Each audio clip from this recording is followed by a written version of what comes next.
네, 안녕하세요. 최대한 신부입니다. 지난 시간에 이어서 좋은 삶을 살아가는 방식에 대해서 이야기를 나누도록 하겠습니다. 고대 철학이 전하는 삶의 지혜, 삶의 기회를 이제 살펴보는 것인데요. 그 중에서도 특별히 어떻게 보면 현대인의 삶에 가장 잘 어울리고 또 적용 가능성이 높다고 할 수 있는 아리스토텔레스의 철학에 기반해서 좋은 삶이란 무엇인가, 또 행복하게 사는 것은 무엇인가 살펴보려고 합니다.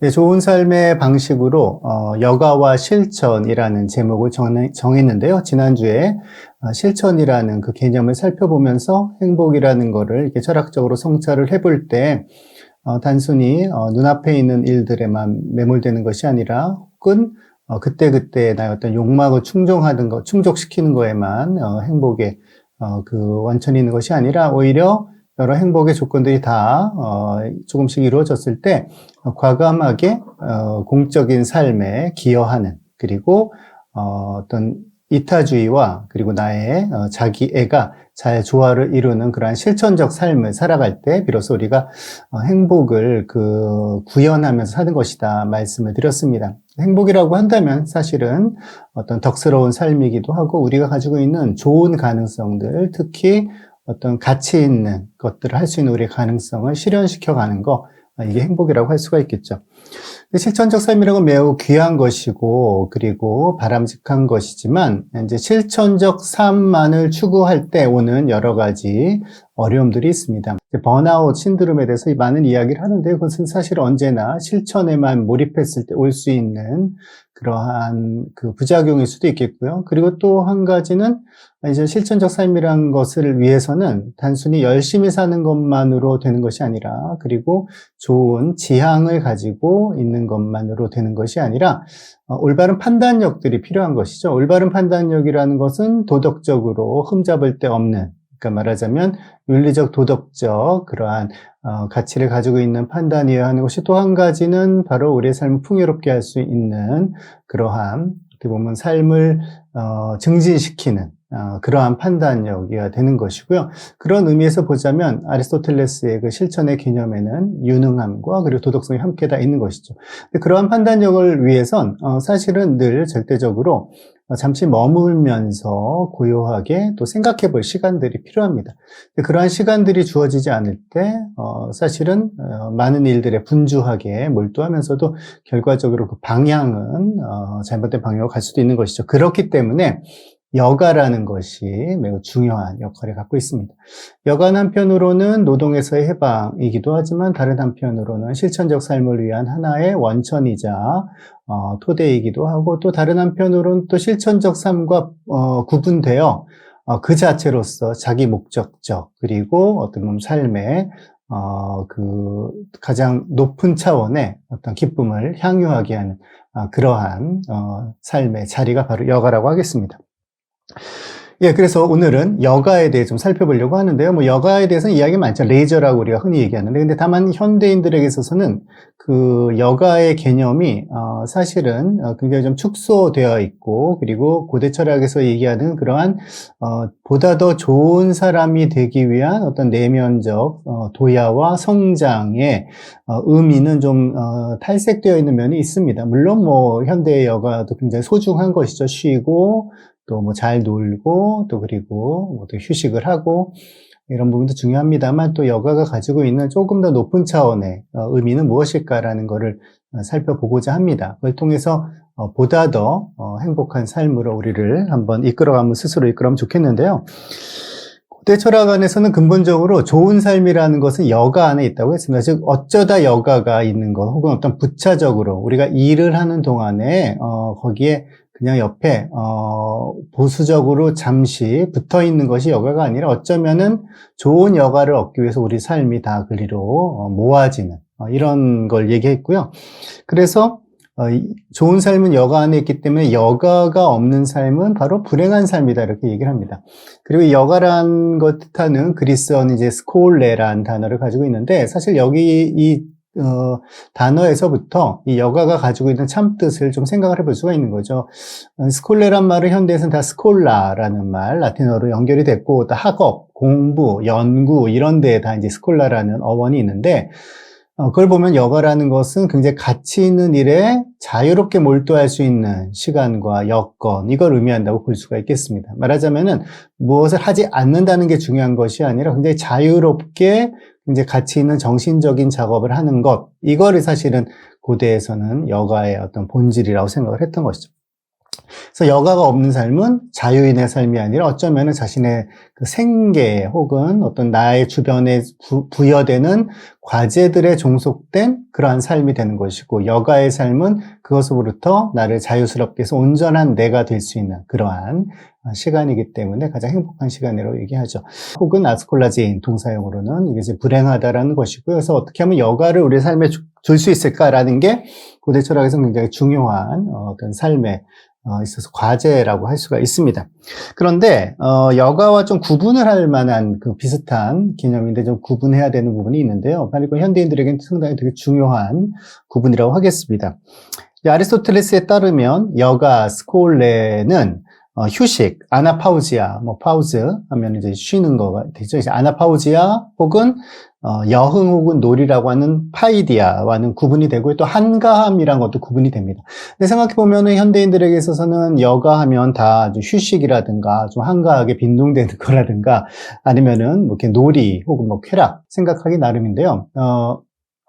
사실은 이제 이 세 가지가 오늘날 기준으로 봤을 때 이렇게 그 자체로 나쁜 건 아니지만, 아리스토텔레스를 비롯한 고대 철학에서 봤을 때는 이 휴식 혹은 여흥, 한가함 이런 것들은 많은 경우에 사실은 노동에 종속되는 것이고, 또 우리의 조금은 정신적인 것이 아니라 어떤 육체적인 욕구에 종속되는 면이 있다고 본 것이죠. 그래서 휴식이란 건 사실은 일을 하기 위해서 휴식을 하는 거니까 좀 역설적으로 사실은 노동을 위한 그 잠시의 휴지기가 이제 휴식이라고 볼 수가 있겠고, 여흥이란 것도 우리가 가진 어떤 정신적인 높은 가능성들, 우리의 내면의 역량을 키우는 거라기보다는 오히려 그것으로부터 좀 회피하는, 다시 어린 어떻게 보면은 둬야 되지 않은 쪽으로 퇴행하는 것으로 볼 수가 있고, 한가함이라는 것은 한가함이 지나치면 우리가 가지고 있는 덕스러운 품성들을 오히려 해칠 수도 있다. 뭐 이런 것들을 경험적으로 본 것이죠. 물론 이 세 가지가 다 우리 삶에 되게 중요하고요. 놀이라는 것도 중요하고 휴식도 중요하고 좀 한가한 시간도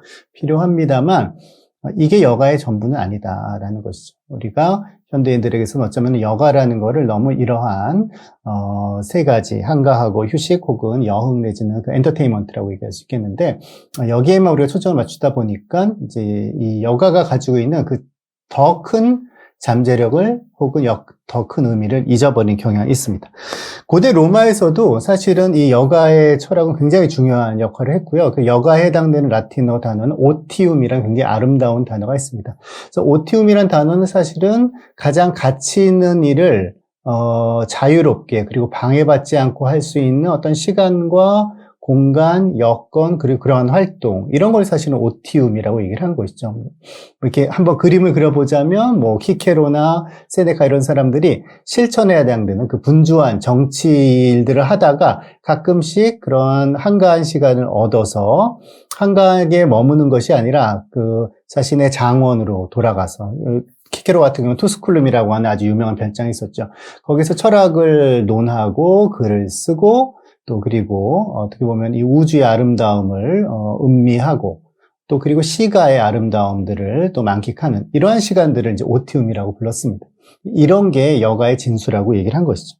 그래서 이런 오티움은 기본적으로 한 인간을 보다 더 가치 있는 존재로 만들어주고, 말하자면 실천을 통한 어떤 덕의 실천 혹은 자신이 가지고 있는 덕성의 어떤 실현 혹은 그것의 활동과 함께 그러한 덕을 발휘할 수 있는 사람이 될 수 있는 그런 어떤 덕스러움이 내 안에서 증진되는 그러한 시간이라고 생각을 했습니다. 그래서 이러한 여가 오티움은 단순한 한가한 시간, 인에르티아하고 근본적으로 차이를 갖고 있다라는 것이죠. 그러니까 한가함이라는 거를 오티움으로 어떻게 우리가 변화시킬 수 있겠는가? 이게 사실은 여가의 철학 혹은 여가를 대하는 태도의 가장 중요한 요소라고 할 수가 있겠습니다. 한가함을 잘 활용하지 못할 때는 그 한가함이 오티움이 되어서 우리를 보다 더 가치 있는 사람으로 만들기보다는 오히려 그 동안에 어떤 자신의 그런 그 절제되지 못한 그러한 욕망들, 이런 것들로 빠져 들어가서 어떻게 보면 우리가 가지고 있는 좋은 품성을 망칠 수도 있게 되는 것이고요. 그런 거는 행복이 아니라 어떻게 보면 더 좀 불행한 삶으로 갈 수가 있다는 얘기입니다. 그래서 이 여가를 여가답게 그 스콜레 혹은 오티움이라는 시간에 그 본 뜻을 가지고 있는 그 의미대로 사는 그러한 삶의 방식을 관조라고 얘기했습니다. 테오레인 혹은 테오리아라고 얘기를 하고요. 라틴어는 콘템플라치오라고 얘기를 하고, 여기서 이제 컨템플레이션, 명상 뭐 이런 말들이 나왔는데요. 이런 단어들은 물론 한편으로는 약간 종교적인 혹은 어떤 신비주의적인 뉘앙스가 있기도 하고, 때로는 학적인 연구 같은 그런 조금은 모든 사람에게는 해당되지 않는 그러한 특별한 사람들에게 해당되는 그러한 요소들도 있습니다만, 사실 이건 훨씬 더 보편적으로 생각을 할 수 있는 내용입니다. 여기서 테오리아라고 하는 것은 그래서 학문 혹은 관조 혹은 어떤 관상, 종교적인 명상 이런 면으로만 보지 말고 온전히 자기 자신이 되는 자유의 시간, 그런데 그 자유의 시간이 어떤 방종이나 혹은 자기 자신을 방기시키는 것이 아니라 스스로 자신을 조금씩 도야시키는 그러한 시간이라고 이해를 하면 되겠습니다. 그래서 관조를 통해서 우리는 비로소 그 여가가 가지고 있는 그 가능성들을 다 살리게 되는 것이고요. 그 여가를 통해서 우리는 실천적 삶에서 미처 다 이루지 못하는 어떻게 보면 행복한 삶의 진수를 맛볼 수 있다라고 얘기합니다. 그리고 이거는 일시적인 혹은 일회적인 것으로 끝나서는 안 되는 것이고요. 어떻게 보면 삶을 통해서 항구하게 그리고 지속적으로 이루어져야 되는 것이기 때문에 그 자체가 하나의 삶의 방식이 되어야 되는 것이고, 또 그 자체가 하나의 나의 덕목이 되어야 된다라고 볼 수가 있겠습니다.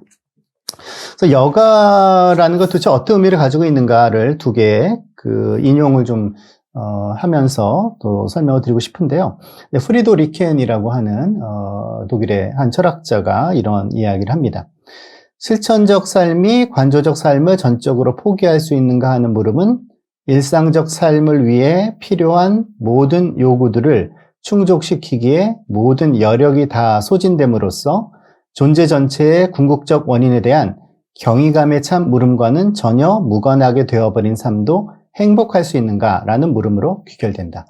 여가를 통해서 우리는 사실은 우리의 삶이 우리가 평소에 느끼는 것보다는 훨씬 넓은 지평에 있다는 것을 비로소 느끼게 됩니다. 말을 비유를 하자면 우리가 실천적 삶을 사는 동안에는 어떻게 보면 이 땅을 바라보면서 그때그때 닥치는 일들을 하고 또 여러 사람들과의 상호관계 안에서 그러한 지평에만 머물게 되죠. 그러나 여가의 시간을 통해서는 즉 자유롭게 온전한 나 자신이 되고, 그리고 가장 깊은 정신적인 차원의 내면의 가능성들을 살피는 가운데 내 내면에만 갇히는 것이 아니라 말하자면 눈을 뜨게 되는 것이죠. 이 세상이 얼마나 넓은지, 또 이 세상이 얼마나 신비한지, 그리고 절대적인 초월적인 존재들 혹은 그러한 세계들이 얼마나 경이로운지, 비유적으로 별을 바라볼 줄 아는 그러한 삶을 살아보게 되는 것이고, 사실은 이러한 삶의 방식을 적어도 간간히 체험하고 실천할 때 우리의 삶이 숨을 쉴 수가 있는 것이죠. 내가 그때 나에게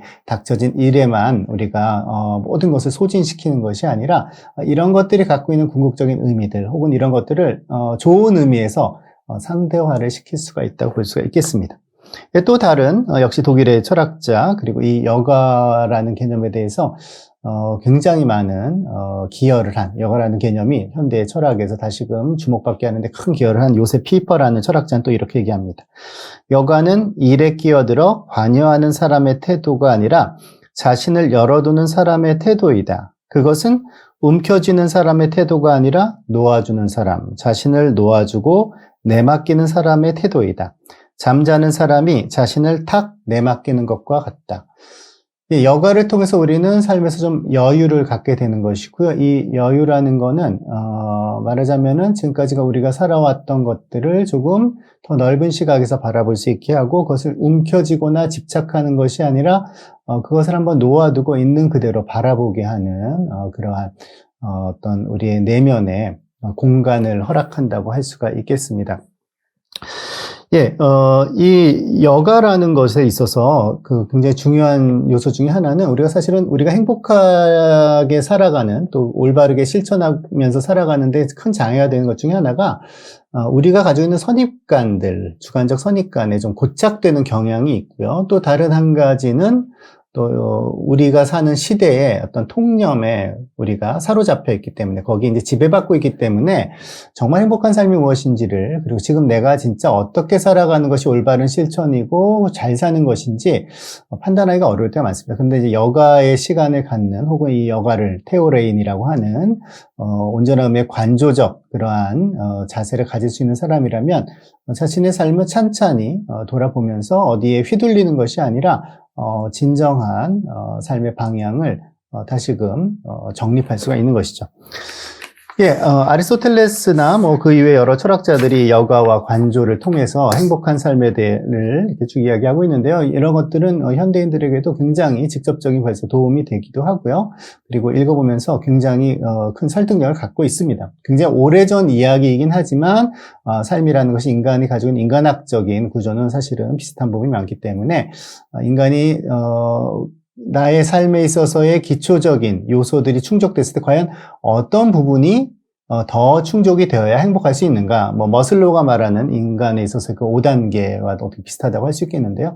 그것이 이제 실천적 삶, 즉 공공에 기여하는 삶, 그리고 어떤 건강하고 합당한 인정을 받는 삶, 이런 것들이고, 또 하나는 또 정신적 차원에서 우리가 어떤 경이감 혹은 이 놀라운 어떤 진리를 바라보면서 아름다움을 느끼면서 느끼는 기쁨들, 이게 이제 관조적이라고 할 수가 있겠죠. 이런 것들은 사실 아리스토텔레스가 이야기하는 것이나 우리 시대나 큰 차이는 없습니다. 하지만 이제 아무래도 시대적으로 좀 다른 부분이 있기 때문에 조금 더 좀 현대적으로 이러한 여가와 관조에 대해서 해석할 필요는 있습니다. 예를 들면 쉼이라든가 놀이라든가 예술이라든가 이런 거의 중요성은 고대 사회보다는 현대에 훨씬 중요해졌고요. 특히 어떤 또 가족 안에서의, 가정 안에서의 정서적인 즐거움, 이것이 차지하는 역할도 훨씬 더 강해졌죠. 그럼에도 불구하고 우리가 고대 철학을 통해서 많은 것을 배울 수 있는 것도 사실입니다. 예, 아무튼 이 여가의 철학 혹은 이 여가가 현대인들에게 줄 수 있는 것이 무엇인지를 간단하게 좀 몇 가지 살펴보면서 이제 마무리 지려고 하는데요. 첫 번째로는 여가를 통해서 아까 이야기한 내용입니다만 우리는 사유를 할 수 있다고 얘기할 수 있습니다. 사유는 뭐냐면은 반성, 성찰, 그리고 그것들을 되새겨보는, 이것이 이제 사유죠. 단순히 지식을 위한 어떤 추리 혹은 추론이 아니라 우리의 삶을 아주 섬세하게 잘 숙고하는 게 사유라고 할 수 있습니다. 여기에 대해서 이제 한나 아렌트라고 하는 20세기의 가장 큰 영향력을 가지고 있는 정치 철학자가 이 사유의 중요성에 대해서 굉장히 많은 이야기를 했습니다. 그리고 사유할 줄 아는 사람들이 있는 사회야말로 건강한 사회이고 전체주의적인 그러한 유혹에 빠지지 않을 것이다 얘기를 했는데, 근데 이 사유의 힘은 어디에서 오는가? 사실은 여가를 가질 수 있는, 즉 홀로 자유롭게 홀로 있으면서 생각해 볼 수 있는 그러한 사람에게 사실은 사유의 힘이 있는 것이죠.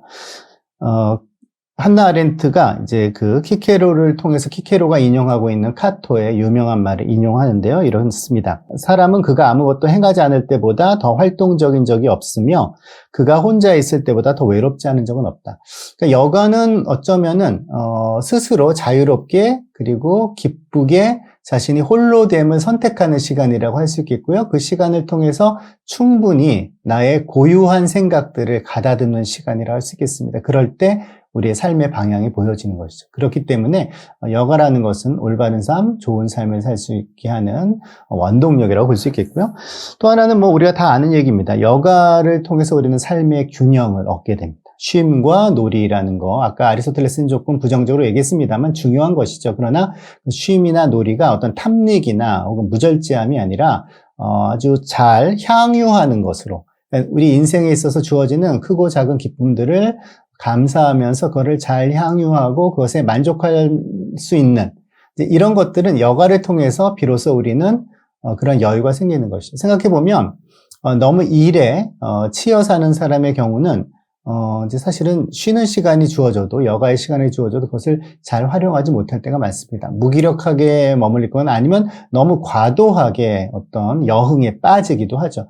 그러니까, 일에 있어서의 어떻게 보면은 일 중독적인 그러한 요소들과 또 여가 시간에 어떤 과도한 탐닉들, 이런 것들이 서로 악순환을 이루는 경우가 많이 있습니다. 그러면서 어떤 번아웃 같은 것들도 많이 체험하게 되는데, 그것이 아니라 여가를 우리가 여가를 여가로서 잘 활용할 때는 삶에 있어서 균형을 가지면서 향유하는 법을 배우게 된다고 할 수 있겠습니다. 그리고 여가는 무엇보다도 우리에게 미적 체험을 가능하게 하는데요. 미적인 체험이라는 건 현대인들이 사실 굉장히 중요한 부분입니다. 이제 예술을 통한 미술품을 감상한다든가, 좋은 음악을 듣는다든가, 아니면 더 나아가서 자연의 아름다움을 느낀다든가, 이게 대표적으로 우리가 여가를 선용한다고 할 때 나오는 것이죠. 어떻게 보면 되게 상투적으로 보이지만 사실 굉장히 중요한 부분입니다. 왜냐하면 이러한 미적인 체험을 통해서 아까 좀 전에 말씀드린 향유라는 거를 우리가 실제로 익히게 됩니다. 그러니까 왜냐하면 그림을 보거나 그리고 음악을 듣거나 자연을 감상하는 거는 서두른다고 되는 것이 아니거든요. 그 안에 멈춰야 되고 가만히 바라봐야 되고 그쪽이 나에게 의미를 드러낼 때까지 인내심 있게 기다려야 되고, 그러니까 건강한 의미의 수동성을 또 우리 안에 가져야 되는 것인데요. 이런 모든 것들이 그 여가가 가지고 있는 어떻게 보면은 그 진수를 느끼게 합니다. 그러니까 미적 체험을 통해서 우리는 조금씩 더 나은 사람이 되어가는 것이죠. 이 미적 체험을 통한 일종의 도야, 자기 자신을 어떻게 보면은 이렇게 갈고 닦는 것들은 이제 낭만주의 시대에 독일의 많은 사상가들이 그 부분에 대해서는 굉장히 많은 이야기들을 했습니다. 괴테라든가 슐러라든가 이런 사람들이 굉장히 의미 있는 이야기들을 했는데요.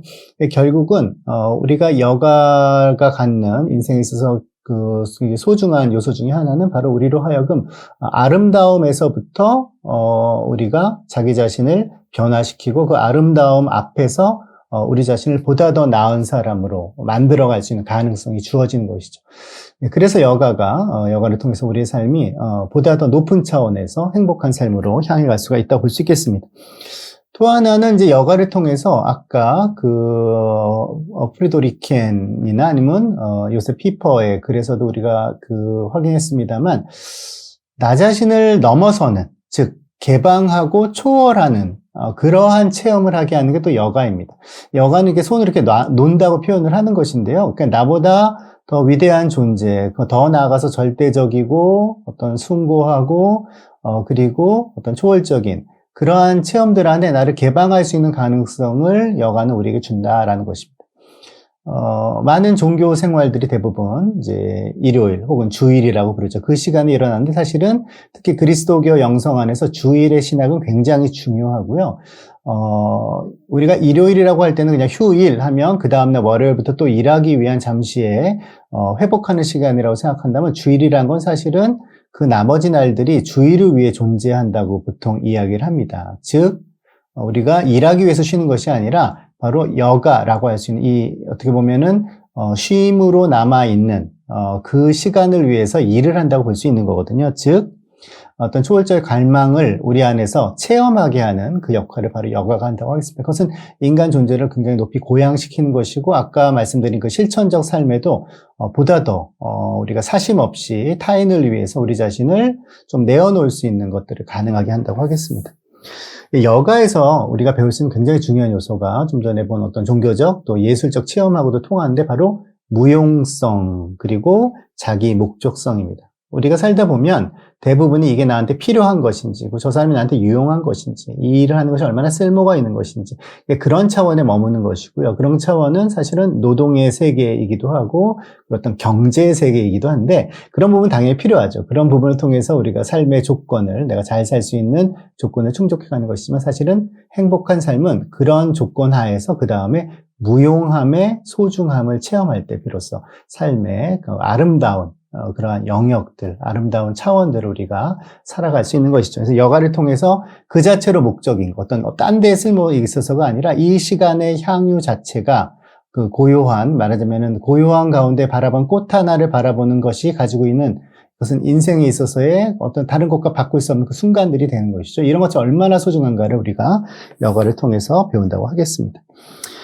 특히 신앙을 가진 사람들은 신 앞에서 잠시 멈추고 자기 자신을 겸허하게 내어놓을 수 있는 것도 역시 여가에 속한다고 볼 수 있겠고요. 신앙을 갖지 않은 사람이든 혹은 신앙을 가진 사람이든 아무튼 여가라는 것은 이처럼 중요한 것이고요. 우리가 사회에 기여하면서 또 나에게 합당한 어떤 그 보답과 또 인정을 받는 그러한 적극적인 생활인으로서의 삶, 또 이 세상의 어떤 시민으로서 삶도 중요하지만 이러한 삶에 어떻게 보면은 그 원동력이 돼주고 이것들을 지치지 않고 살아가게 해주는 것이 바로 여가라는 것도 기억하시면 좋겠습니다. 두 번에 걸쳐서 우리가 행복한 삶을 살아간다는 것이 무엇인가 고대 철학자들의 지혜를 통해서 좀 살펴봤는데요. 우리가 나의 단순 그 눈앞에 있는 욕구에만 매여 있는 삶이 아니라 타인과 함께 공동체를 이루고 또 뭔가를 나누는 그러한 실천의 삶, 그리고 우리가 어디에 매달리고 뭔가 의무에만 짓눌리는 것이 아니라 온전한 나 자신이 되는 자유롭고 그리고 나 자신의 고유한 순간들을 통해서 삶을 보다 더 풍요롭게 만드는 여가의 시간 함께 살펴봤습니다. 여가와 실천이라는 두 가지 어떻게 보면 삶의 방식을 통해서 보다 더 보람있고 행복한 삶 살아가시기를 함께 기원하도록 하겠습니다. 감사합니다.